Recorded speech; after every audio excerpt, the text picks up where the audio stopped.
Fortunatamente ha smesso di piovere, stamattina le aspettative erano piuttosto basse, però per il momento non abbiamo la pioggia. E benvenuti ad Osaka. Osaka sarà la nostra casa per le prossime 2 notti, solo che al momento abbiamo una prenotazione in un paese qui vicino e andremo a mangiare carne. Indovinate dove andremo?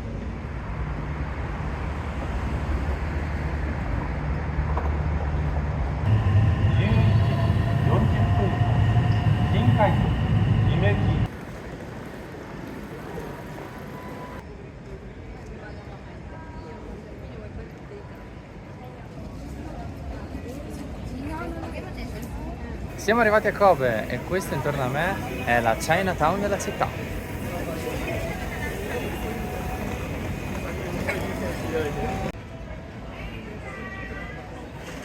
Per chi non lo sapesse, Kobe è la città natale di Spider-Man. Non ascoltate quello che vi dicono gli altri. E tu sei Kumamoto? Sei tu o non sei tu? Resisti, resisti, resisti. Che adesso avremo un super pranzo.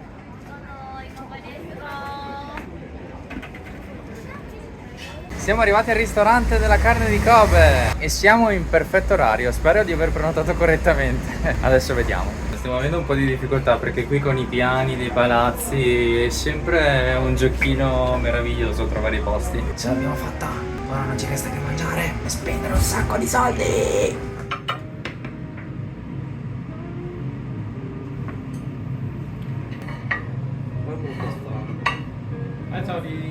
Thank you.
Recommended number 1, 2, 3, 4. Scale. This one. 80 grams. 120. 180. Man, recommended.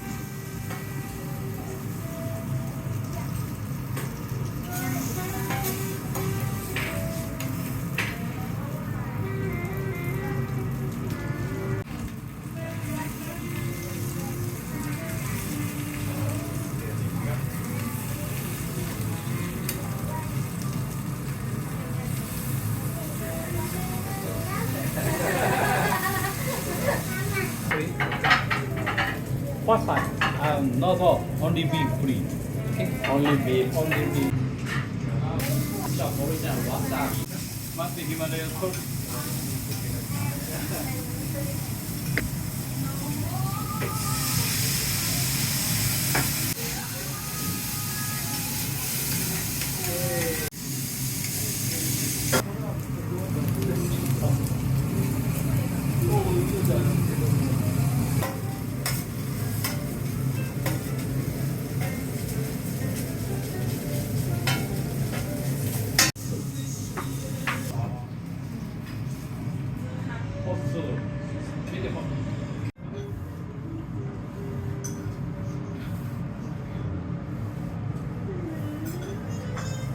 Che strano questo posto, alla fine è composto su 3 piani. Probabilmente ci hanno portato al piano per i turisti. Che dire, recensione. Abbiamo preso secondo me il giusto. Abbiamo ordinato 120 grammi di carne di Kobe a testa. Non la migliore qualità perché veramente si parlavano di cifre nettamente fuori budget. Abbiamo preso anche un piattino di 3 pezzi di sushi di carne, cosa che non avevo mai provato, però mi dicono che comunque anche in Italia è possibile provare. E abbiamo avuto questa esperienza con lo chef che ci ha cucinato di fronte a noi, ci ha detto anche un po' come comporre il pezzo di carne da assaggiare. Quanto abbiamo speso? Io pensavo di stare intorno agli 80 euro a testa, però alla fine siamo intorno ai 125 euro a testa, con un conto un po' più salato. L'importante è che comunque non siamo usciti ancora affamati. Secondo me abbiamo mangiato il giusto, c'era lo zucco di miso, l'insalatina già preparata da loro e tutto il resto. Però probabilmente ci sono esperienze migliori rispetto a questo ristorante qui. Io purtroppo sono abbastanza ignorante in merito. Secondo me, come sempre, venire con un local è sempre la soluzione migliore. Quindi si chiude qui il pasto di ristorante più caro della mia vita ad oggi. Andiamo avanti, c'è Meggi che ci aspetta. Eccolo lì in fondo il castello di Meggi, che vi dà il benvenuto appena uscite dalla stazione.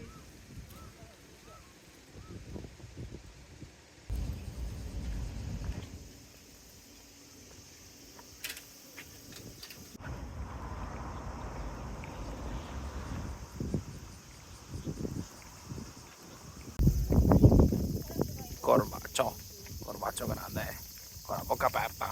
È definitivamente il posto in cui troveremo il boss finale del gioco.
Siamo arrivati in cima.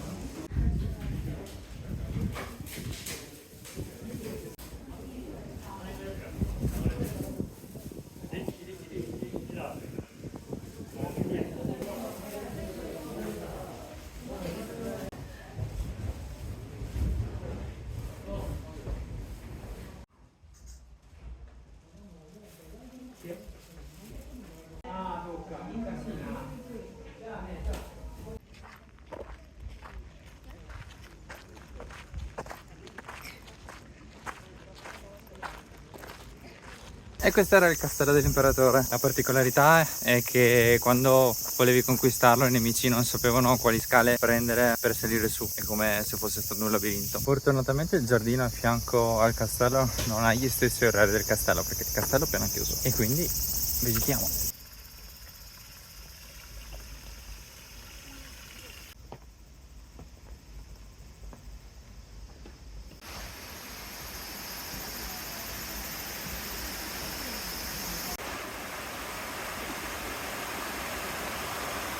Adesso vi faccio vedere i pescioloni da Sanpei.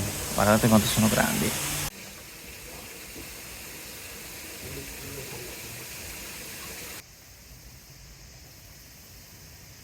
Che incontro ravvicinato del terzo tipo.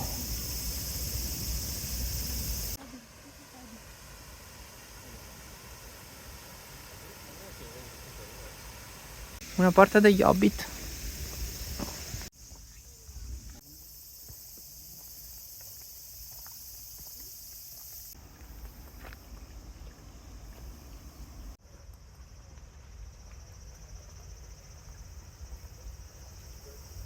Ma voi non vorreste avere un giardino così a casa?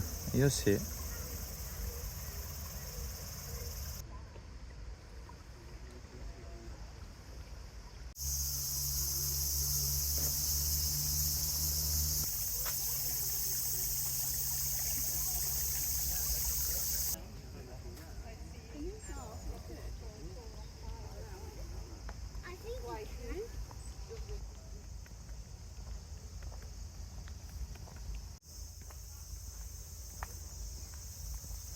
Tranquilli, tranquilli, non mi sono dimenticato di Osaka. Purtroppo siamo arrivati in ritardo anche oggi, però non mancheranno le clip di Osaka con tutte le lucine luminose, proprio come Tokyo.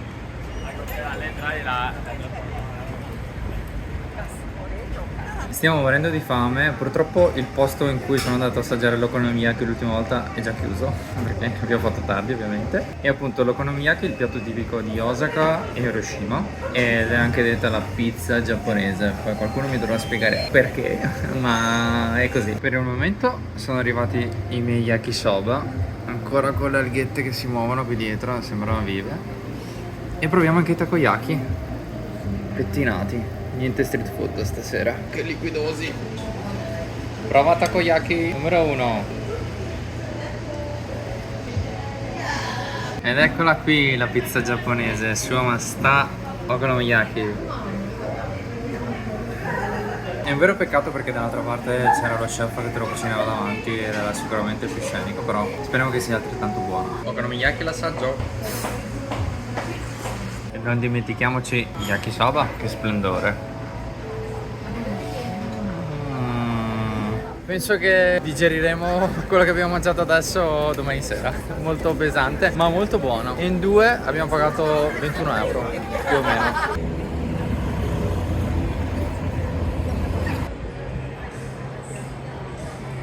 Le insegne qui sono fuori di testa.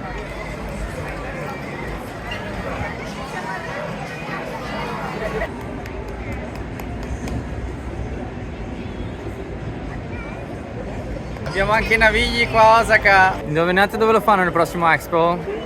Lo fanno proprio qui ad Osaka l'anno prossimo.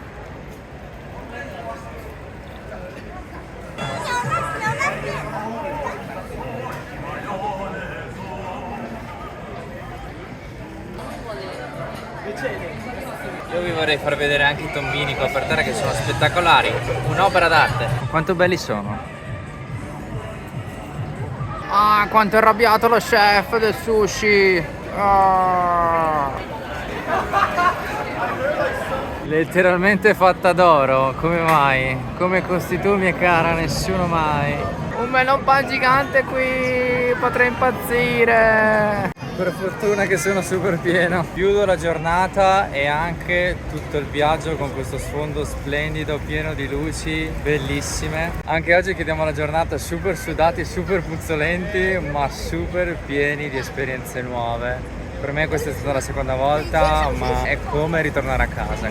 Fatemi sapere se anche voi siete già stati in Giappone, volete andare in Giappone. Scrivetelo sotto nei commenti. E grazie per essere arrivati fin qui. Adesso è arrivata l'ora del meritato riposo. Fine del viaggio. Ciao a tutti e alla prossima. Ciao!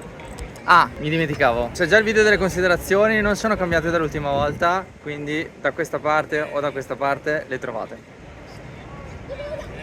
Ciao a tutti ragazzi, siamo finalmente arrivati alla conclusione di questo viaggio. Volevo condividere con voi alcune delle riflessioni riguardanti il mondo del Giappone e un po' tutto il viaggio in generale.